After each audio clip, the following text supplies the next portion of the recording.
So we got the student's perspective on kind of the topics and what happened. Did that ring a bell? Does it sound like what you thought happened? Or tell me. Usually there's more than one story to these things. So in fact, let me give you this. I printed this off for you. Sure. In the first couple of in the syllabus, the first couple class periods, a big portion talks about the purpose of higher education, academic discourse. Yeah.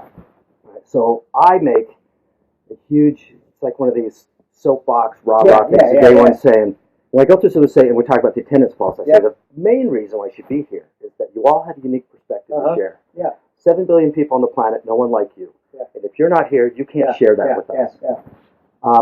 And so I have them read this article, and that's just a part of it. But essentially the article says, too often, and it's written by college professors, too often college students, anytime they hear a topic that they're comfortable with, instead of wanting to discuss it, they just want to say, I'm uncomfortable. We can't talk about that, right? Yep. So we were talking in class about these are the kinds of things. Uncomfortable. Yeah, exactly. And that in the academic world, instead of, if I said, for example, you should all be here. I said, you may be a liberal Democrat, and you hold all those. Typical, someone over here might be a conservative. Yeah. And both views are valid. Both views deserve to be aired. And in the non-academic world, what happens is this guy talks, and she says, well, you're just a bigot. Yeah, right. And now suddenly it's over. We label it and it's easy. Yeah. Exactly. And now I've won the discussion. Yeah, right. And so I said, but there's going to be lots of things that you might even find personal. And I actually told the students, if there is something that is so amazingly personal that you can't discuss it, you can either, if you know we're going to talk about it, you can tell me I can't be there that day. Or if we're into it unexpectedly, you can leave and then tell me later. And I won't be against you. And so we talked about what kinds of things are they. And the one someone brought up, the transgender thing. Yeah. And so this was like a whole discussion over 2 days, not condensed into. Yeah. And I said, so there are. Why had you come in? Right. There's always context to it. Yeah. Yeah, exactly. I said, now the kind of what you hear a lot in the media, especially, is that we should support transgender, Caitlyn Jenner, all these kinds of things. It's all good. We're all non-judgmental. I said, but there are people that hold radically different views. Sure. There are people who think that there is no such thing really as transgender, that you can't, like the argument was, if I'm a man, I can't say I feel like a woman, because as a man, I can't know what it is to be a woman. I can only say, I feel like I imagine a woman feels. Yeah. I said, so what about those people, right? They have a valid view that should be aired and discussed. And then later on, we went into, there was an article, I think I posted it to our Blackboard page, because the department has been created a Blackboard page, because I think students participate in that more than not Blackboard, Facebook. Facebook page. Oh, okay. All our courses have Facebook pages, because students will participate in that more before they participate in Blackboard. We pay a lot of money for Blackboard, that's too bad. Exactly. So I shared an article about a student, it's a high school student, who's male, but identifies as female, and wants to be able to use the girls' locker room. And the parents, in fact, Lance Berkman, who was a baseball player, played for the Astros, I think, he did a public service announcement thing saying, don't let this happen. Don't let boys go in girls' lockers. And I said, we all, most people, or we think most people, a lot of people are saying, we shouldn't judge if he identifies as whatever. But what about those parents who say, I don't want a boy? Right. And what about a guy who says, hey, man, I'll just say I identify as a girl. I go watch a girl shower naked. What about that? Well, how do you take that into account? Right. And so it was, in fact, a very nice discussion of seeing other perspectives. But it was early in the term. And the funny thing is, this would be hilariously ironic if it wasn't kind of sad, that the article says what students do is they run right to people and complain. And so professors are afraid to talk about things for fear that they're going to have this meeting right here. And then that's exactly what this student did, did exactly what the article talks about. I think one of the concerns, I think the student does identify as transgender. She hit one of those spots. Exactly. And so she's hearing what I heard you say. An argument that people could make is she's hearing that as your personal opinion and this. And that's where the difference is. And I understand that if it's something that's close to home to you, you are hypersensitive, and it's easy to hear something that's not there. And providing, obviously, we want to have the discourse, the discussion. I mean, that's the value of us all being here. Honestly, you got to know that part. Exactly.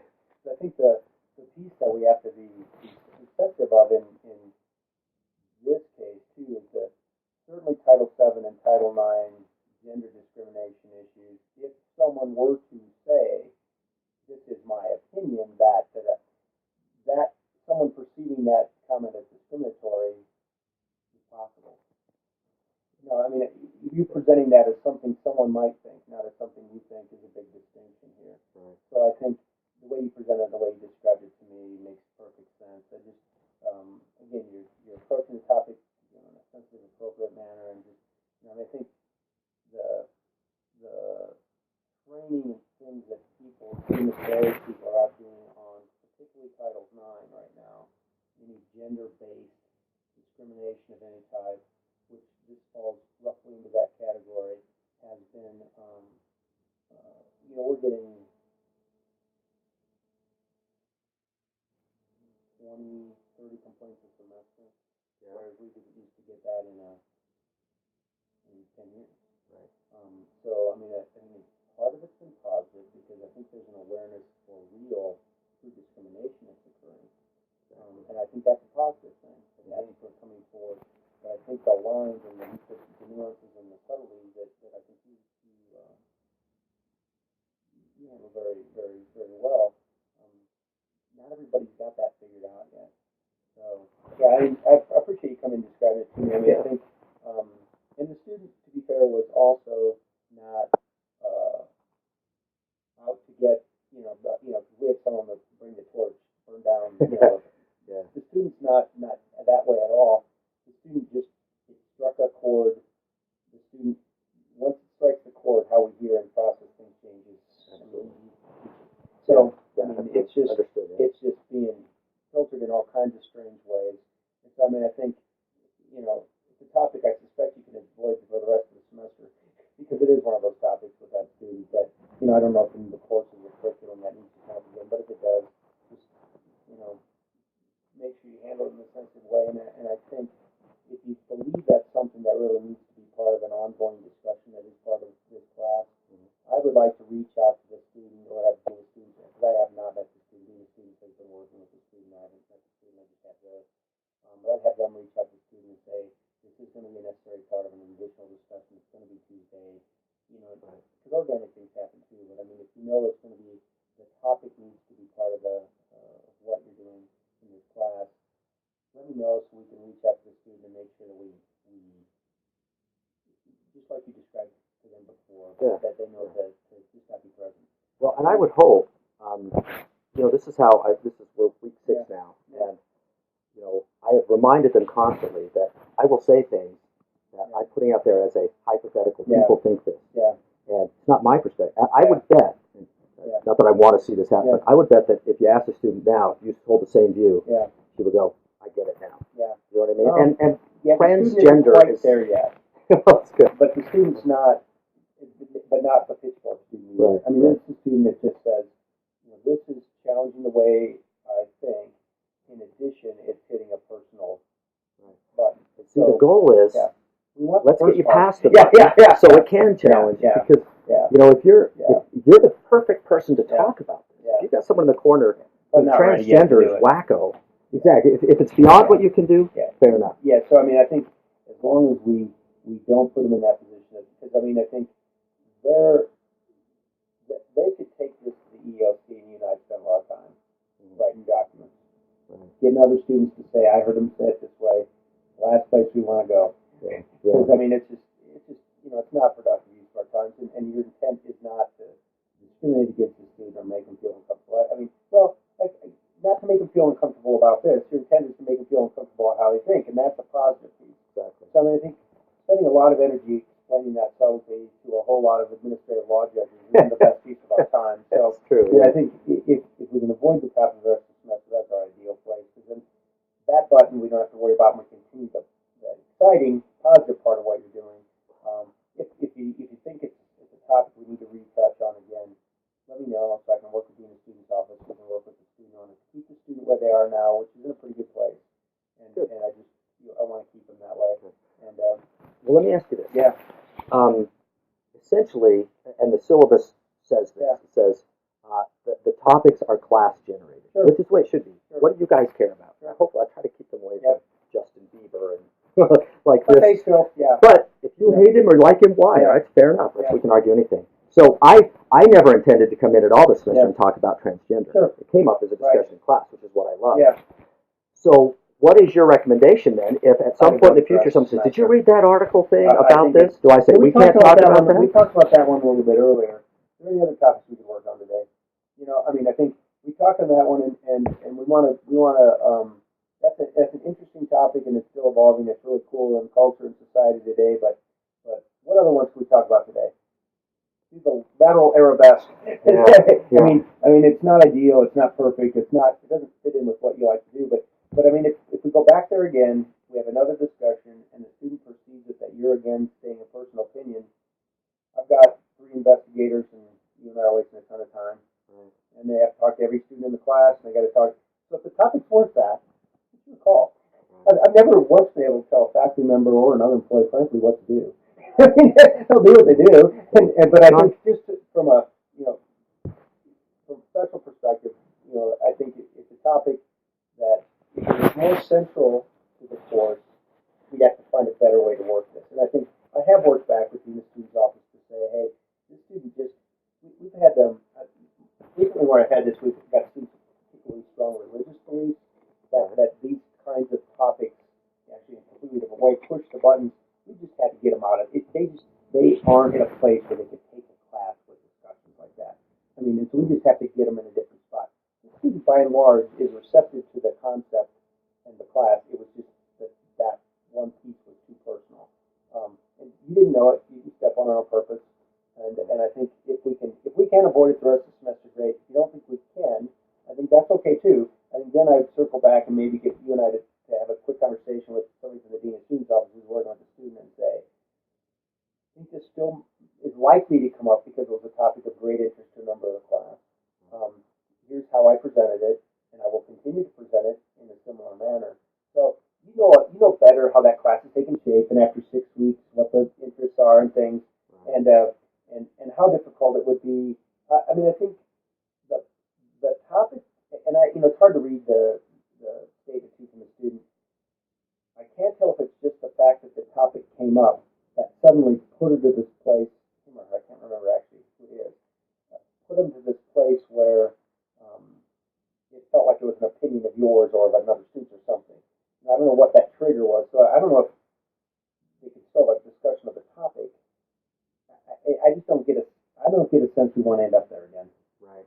But you know what the nature of that class is, the personality of that class, how interested that topic was to them. Has it come up since then? Well, I don't know I'm teaching 4 sections. I don't even know which section it came from. So the topic has come up since the first week, but not in every class because every class is different. And the conversation largely been the same kind of that you described the first time. Yeah, just that. I mean, that's always the way it is. It's always there are 2 sides to this issue. Both sides feel passionately about it. This is what they think. What do you think about those? I think if the one step that if it does come up, and again, we don't know which of the 4 sections, so you can't. You can never know which one to avoid. Right, and let's, if it does come up and say, I think it's just worth one more of those reiterations, like you've done probably 10 times already, that, my personal opinion doesn't matter here, and this isn't my personal opinion. These are the opinions that other people can possess. I don't, what mine is irrelevant. What yours, not irrelevant. It's just mine. Yeah, I've in fact told them that. I don't want you to know what I think. So I think if this topic comes up again, particularly, I think I would reiterate that one more time. We haven't had. I've also had issues like this where it's arisen, and other students have kind of jumped into where the student has reached out to them and said it really bothered me, and they come in and say, yeah, I know it's really bothering me, and it bothers me too. We don't have any of that kind of stuff, which is a good sign. And again, in a difficult class with difficult topics like the internet, especially during the but it's that can happen too, and people can, you're right in the middle of it. You know how it works. What 18 to 22-year-old minds are like. Actually, I've always taught in community colleges before now, so this is, I've had students from 18 to 70. So you've had more non-traditional, Yeah, and so my first day class, I said, how many of you are over 20? And nobody raised their hands. It totally blew my mind. Wow. I've never taught a class of all right out of high school kids before. So how long have you been teaching here?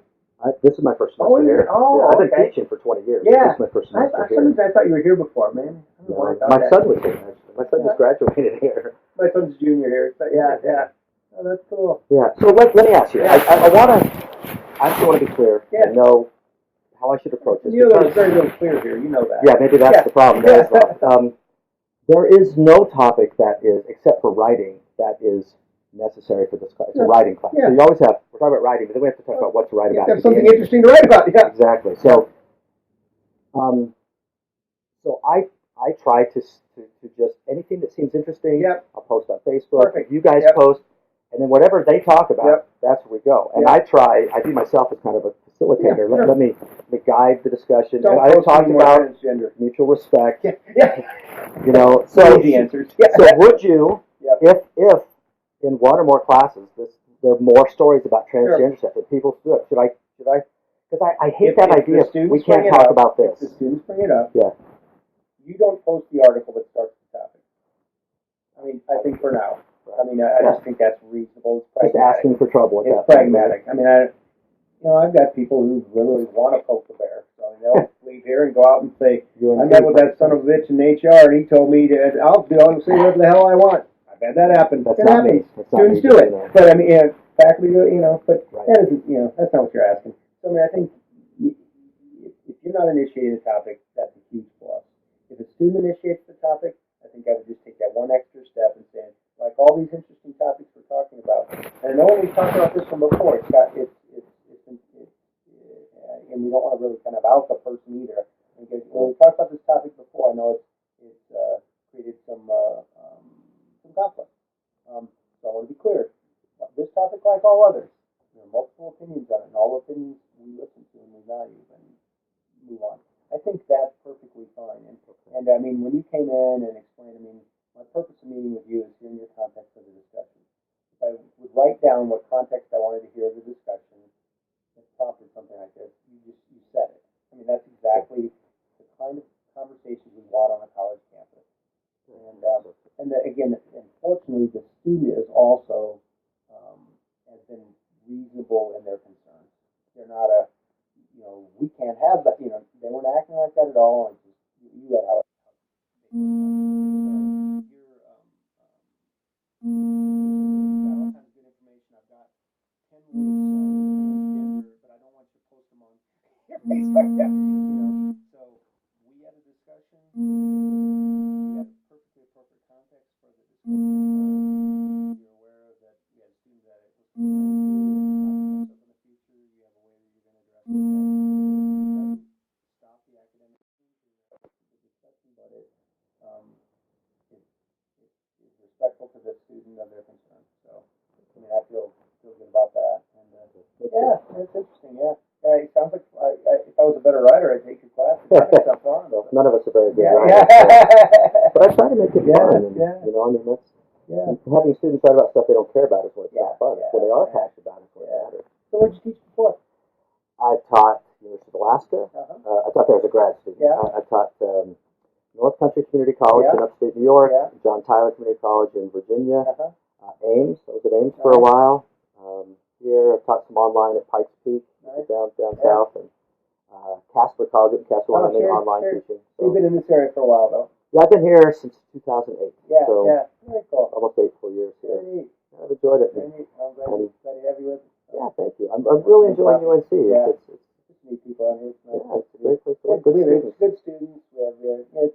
I've been here for 15 years now. I just had a lot of nice people on here. Interesting place. It's got, like every place, it's got its little quirks, but it's, by and large, I think it does a really nice job of delivering really good value to our students. From what I'm seeing, I think so too. Yeah, really good spot. So, well, you've got a lot of perspective. I haven't seen some other spots too. Well, good. Well, I really appreciate your time. Thank you. I appreciate your time and giving me the chance to respond to it. Students, and I'll say, hey, we had a conversation. You use the context of it, and matters closed. If the student has any questions, they will need to call me.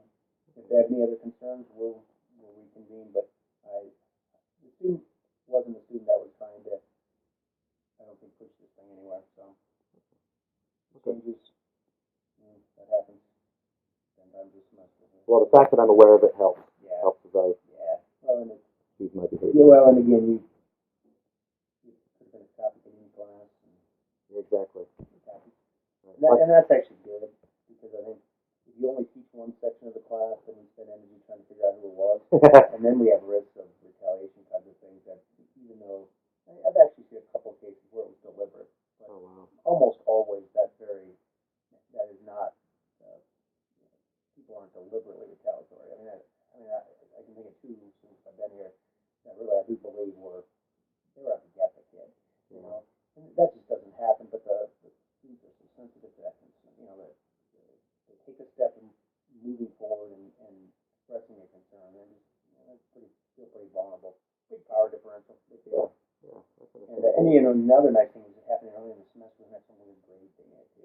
Right. Because that always complicates these things when suddenly they're getting a D, and it's because, not because they didn't do anything.